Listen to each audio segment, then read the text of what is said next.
Olá, meus irmãos, cumprimento a todos com a paz do Senhor. Aqui quem fala é a Sheila, e no áudio de hoje eu quero falar por que Deus quer trabalhar primeiro em mim, Sheila. Isso é muito comum, essa questão para quem está, né, nas primeiras fases do deserto. Eu também me questionei muito sobre isso, eu acredito que é muito comum. Eu vejo isso o tempo todo com as mentoradas, com as meninas lá no grupo, e parece mesmo muito injusto, né, irmãos? Imagina, o outro adulterou, o outro está vivendo a vida, ele seguiu a vida, está até se dando bem. A gente começa a olhar algumas circunstâncias e parece tudo tão injusto, né? Eu sou a parte vítima da situação, e por que que eu ainda tenho que lutar? Por quê, né? Ou seja, não deveria ser ao contrário, o outro não deveria estar pagando um preço e não eu. Nós nunca vamos entender o trabalhar do Senhor. Eu questionava muito isso também. Porém, hoje eu tenho a plena consciência que a palavra de Deus diz assim: rasgai os vossos corações e não as vossas vestes.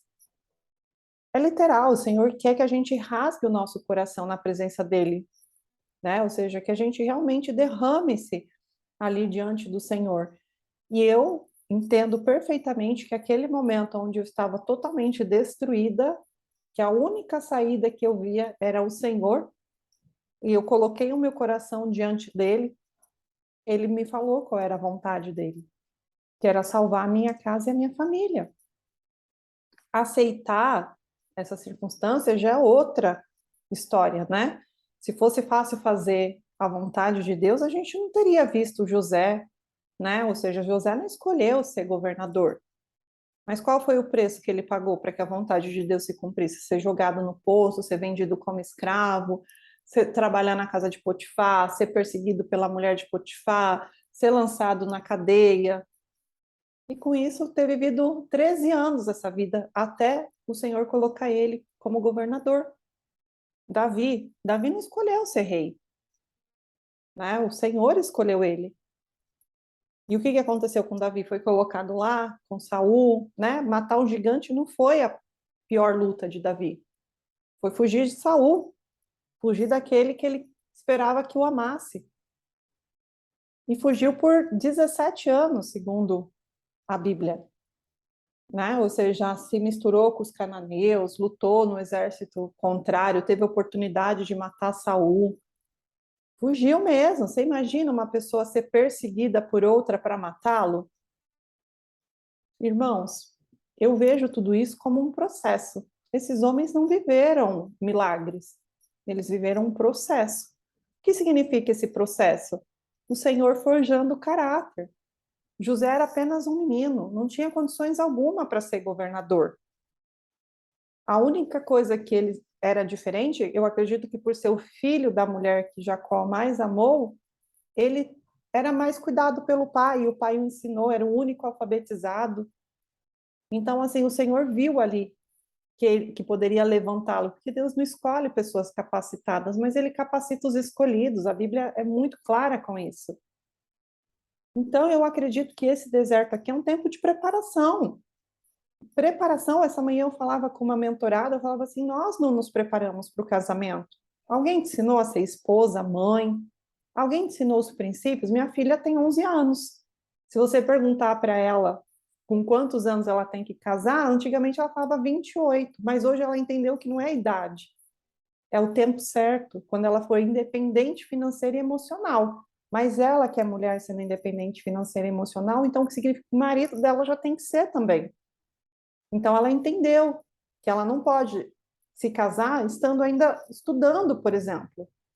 Porque são ciclos, Deus trabalha por ciclos, o homem precisa finalizar um ciclo para começar outro. Mas, Sheila, que loucura é essa? É tão comum a mulher se casar e ir trabalhando, estudando, os dois crescendo junto. É por isso que casamento não dá certo. É por isso que fica o marido em casa carente, olhando pornografia. É por isso que está a mulher lá na faculdade e um colega de sala chavecando ela. Porque não está vivendo o momento que deveria estar vivendo.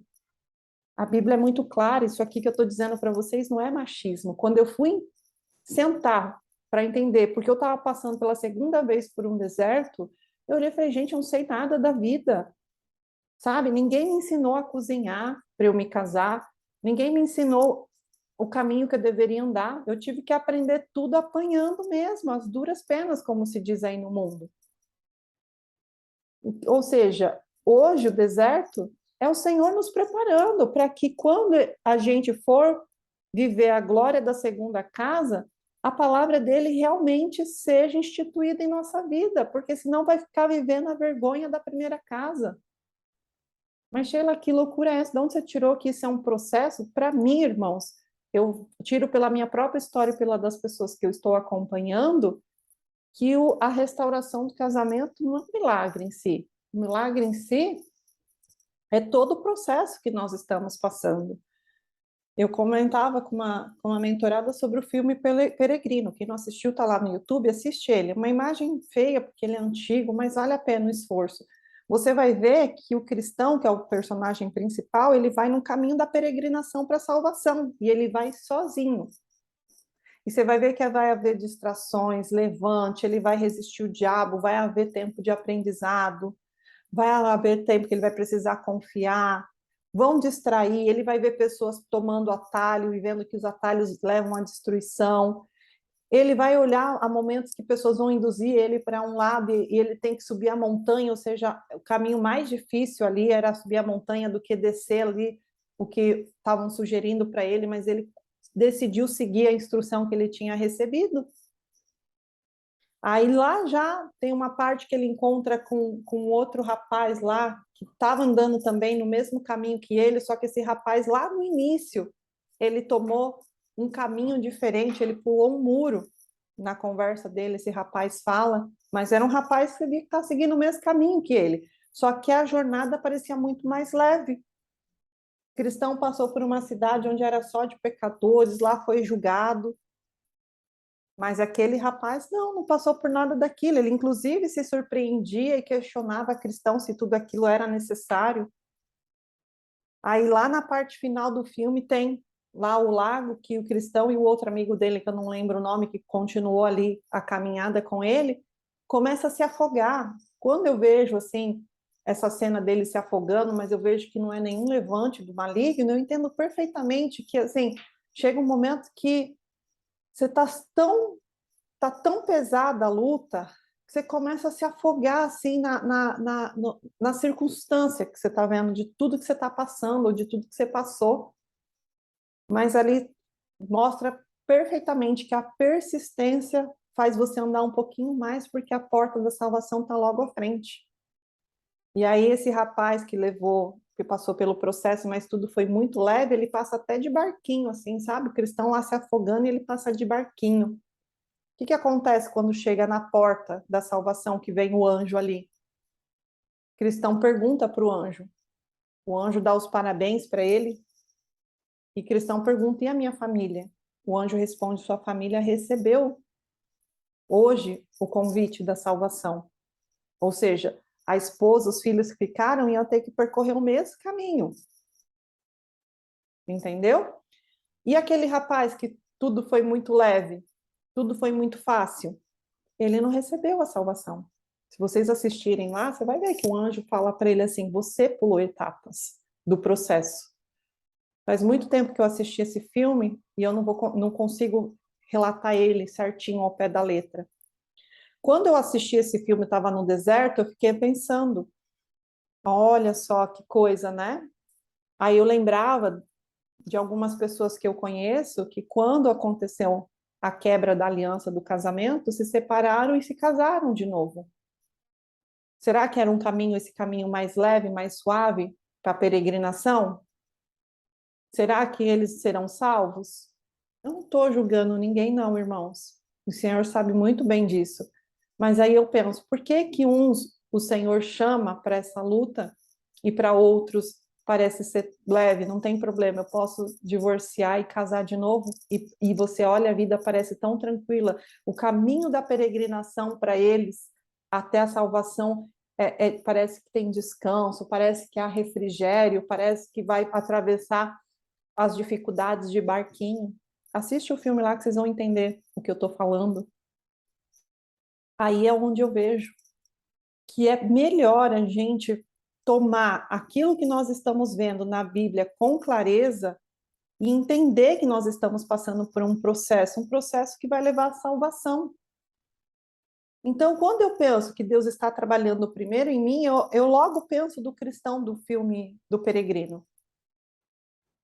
que é um caminho mesmo, é um processo, aquilo que eu já falei em outros vídeos. A borboleta, né, ela não vive um milagre para sair lá da larvinha, do casulo e se tornar uma borboleta. Ela vive um processo. Quando você lê a Bíblia, você entende que o Senhor trabalha através de processos.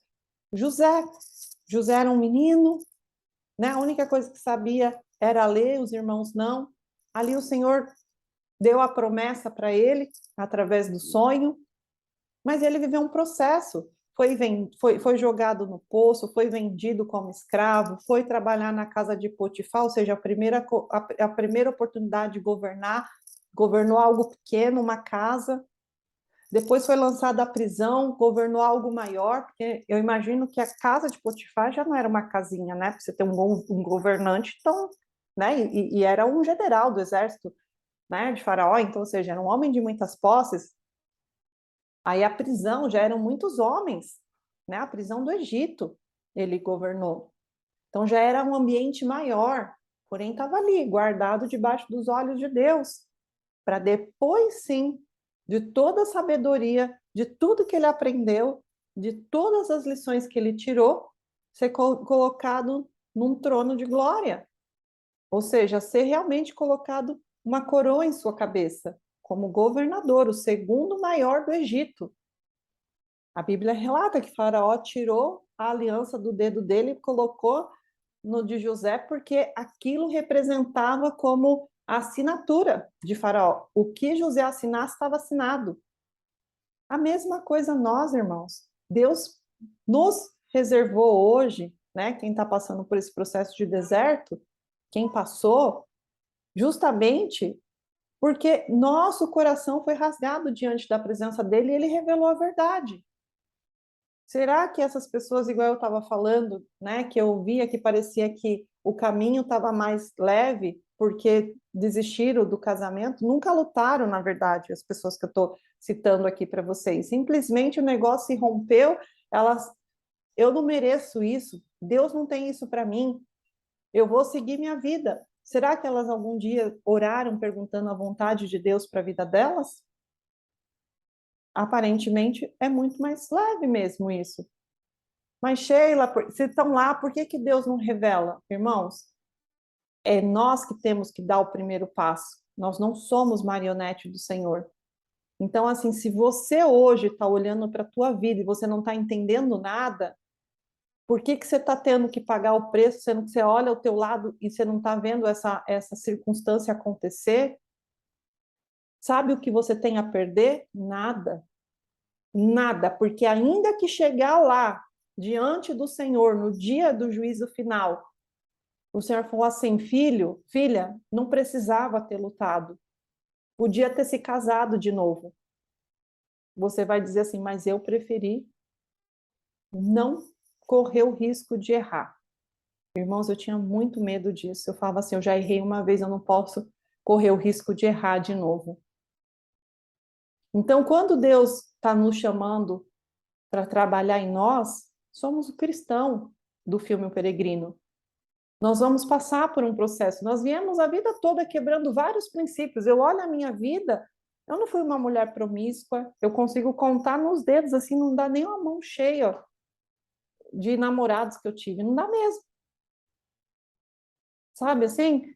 Então, ou seja, eu olhava a circunstância, né? Não vou falar outras coisas aqui para não estar julgando as irmãs, mas chegou um momento assim que eu lembro que uma amiga falou, Sheila, eu fiz isso, eu fiz aquilo outro, eu fiz aquilo outro, eu fiz aquilo outro, quebrando princípios que, ao meu ponto de vista, não eram mais graves do que os meus que eu tinha quebrado. E elas nunca vi no deserto conjugal, até hoje. Mas será que elas nunca vão passar? Ou será que elas já passaram, já cumpriram para se consertar? E eu que não sei. O problema é esse, que a gente está sempre se medindo com a régua de alguém, só que a gente está vendo somente o final do processo, a gente não viu o decorrer dele. Então, quando eu vejo que Deus chamou nós para poder estar posicionado por essa luta, é zelo de Deus. A Bíblia diz aqui em Eclesiastes 3, que é a palavra que eu vou trazer hoje para os irmãos, do 9 ao 12, diz assim: melhor é serem dois do que um, porque tem melhor paga do seu trabalho, porque se caírem, um levanta o companheiro. Aí, porém, do que estiver só, pois caindo, não haverá quem o levante. Também, se dois dormirem juntos, eles se aquentarão. Mas um só, como se aquentará? Se alguém quiser prevalecer contra um, os dois lhe resistirão. O cordão de 3 dobras não se arrebenta com facilidade. Olha, irmãos, eu vou falar uma coisa para você. Quando eu li essa palavra a primeira vez, do cordão de 3 dobras, eu falei, mas aqui está falando de trabalho, cordão de 3 dobras é o Senhor, né? Então, o que isso tem a ver na nossa vida? É exatamente sobre isso que eu estou falando hoje, porque Deus me escolheu para trabalhar primeiro, porque é melhor sermos dois, porque quando um cair, o outro vai estar em pé para levantar, mas se eu estou deitado também? Se você estiver nesse momento deitado, faz um exercício, coloca suas duas mãos para um lado, aí coloca para o lado direito, as duas mãos, como se tivesse alguém do seu lado e tenta empurrar para cima, para ajudar a pessoa a levantar. Você vai ver que você não tem nem força suficiente nos braços, ou não a mesma força de estar em pé e puxar a pessoa para cima. É isso que o Senhor está fazendo, te colocando em pé, te colocando para ajudar aquele que caiu. Quando a Bíblia diz se cair, não está falando o tombo na rua do seu cônjuge. Está falando cair no adultério, nas drogas, no crime, no álcool. É disso que a Bíblia está falando, irmãos. E nós precisamos ser essa coluna da nossa casa. Eu tenho ensinado muito para as irmãs a respeito da coluna do lar. Eu vou trazer um vídeo sobre isso. Nós precisamos muito, mesmo, atender a voz do Senhor e aceitar que a vontade dele é boa, perfeita e agradável. E que o caminho da salvação não é fácil. Desconfia se está fácil, irmãos. Desconfia. Porque eu não vejo ninguém na Bíblia que percorreu um caminho fácil. Grandes servos do Senhor.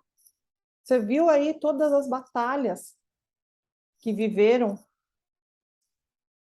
Então, irmãos, quando a gente fala sobre ser um casal, quando você faz aquele juramento na alegria, na tristeza, na riqueza e na pobreza, né, na doença, na saúde e na doença, a gente precisa entender que está falando de tempos fáceis e difíceis.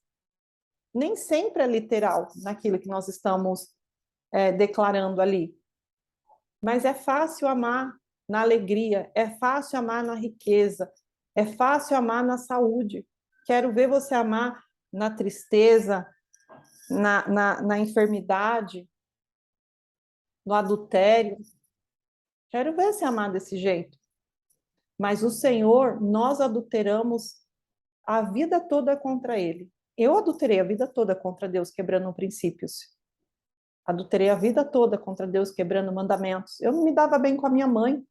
A obrigação é minha, porque a Bíblia não me dá nenhuma cláusula de exceção de honrá-la. Ou seja, melhor, de desonrá-la. Então eu adulterei as leis do Senhor. E ainda assim o Senhor não me lançou fora.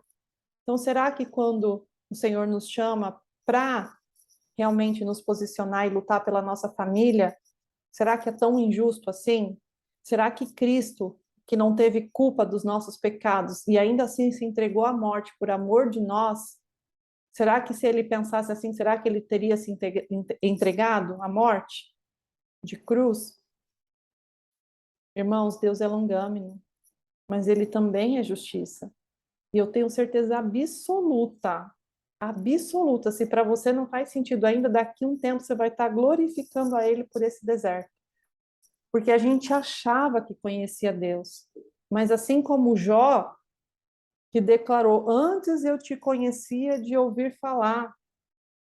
hoje contigo andar. As experiências que nós vivemos no deserto, elas são tão tremendas que a gente passa a conhecer a Deus de um jeito extraordinário, como a gente nunca ouviu falar antes. E quando a gente fala de casal, irmãos, que a Bíblia fala para tornar um, é isso, a gente precisa aprender a lutar, desistir é muito fácil. Irmãos, a gente está tão acostumado a desistir que tem pessoas tirando a vida nesse exato momento. Se o meu vídeo durar 30 minutos, quando eu estava estudando sobre comportamento humano, falava que a cada 7 minutos uma pessoa tirava a vida. Para você ver como as pessoas desistem. Se elas desistem até da vida, quem dirá do casamento, da família. Mas o que o Senhor quer de nós? Será que é que a gente desistimos? Eu vejo que a primeira lição que nós temos de vida é a persistência. Não é um bebê? Ele nasce sem saber nada. A primeira persistência que ele tem é aprender a andar. Levanta e cai quantas vezes for necessário até aprender. Por que que nós vamos desistir? Irmãos, o tempo, diz a Bíblia, Paulo diz que o tempo da aflição é curto. Eu que não quero, irmãos, correr o risco de viver rangendo os dentes, como diz lá quem vai ser lançado no inferno, vai ser pranto e ranger de dentes. Imagina, se passar por esse deserto é difícil, imagina ser lançado lá. Continua firme, sabe? Quando Deus fala sobre casal, sobre sermos dois, ele está falando de cumplicidade, companheirismo, amizade. É difícil mesmo, irmãos. Casamento é difícil, sabe? É andar mesmo, é compartilhar da mesma visão, é lutar um pelo outro, sabe? É fazer uma escolha diária. Diária. Você continuar lutando é você escolher diariamente fazer a vontade do Senhor, crendo que ela é boa e perfeita e agradável e que vai haver recompensa. Eu posso dizer, não é nada fácil, mas se nós cremos, continuamos firme, colocando Jesus como nosso guia, sabe? Como fundamento da nossa casa.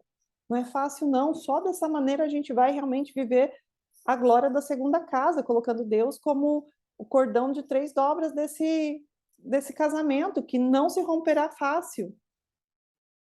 Coisa que nós não fizemos, né? Antes.